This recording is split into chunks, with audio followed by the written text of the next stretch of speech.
Hey there. A couple of years ago, our family had to return from overseas as I had some serious health issues that came up and caused us to come home. It was a really difficult and stressful time and put a lot of pressure on our marriage and our family. But God showed His faithfulness to us all through that time. And a big way that He showed His faithfulness to us was through the love and support of many other believers.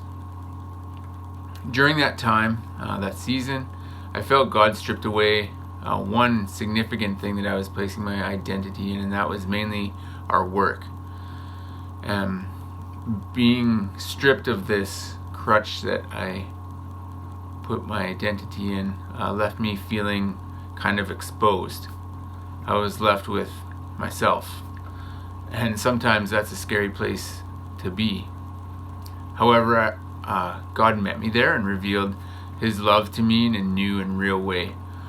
Psalm 18 really spoke to me during that time, as David talks about how God rescued him simply because God delighted in David.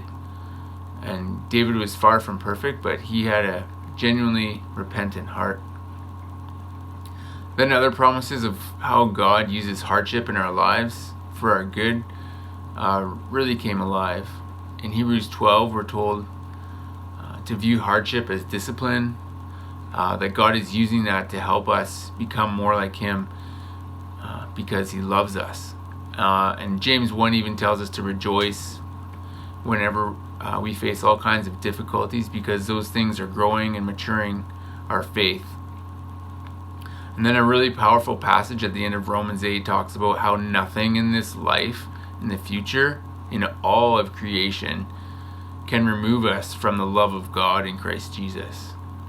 We're not just conquerors, we're more than conquerors, not because of how well we can pull up our spiritual bootstraps, but because of Jesus, who loved us undeserving sinners with His own life.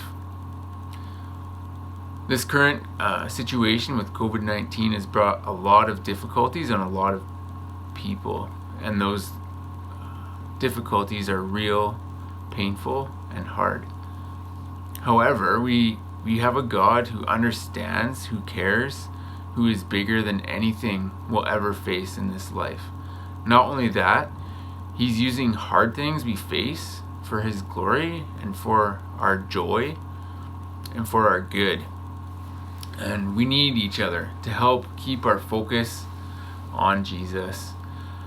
Colossians 3 talks about how our identity as adopted children of the living God affects our heart orientation towards God and towards others. So I'll close by reading verses 12 to 15.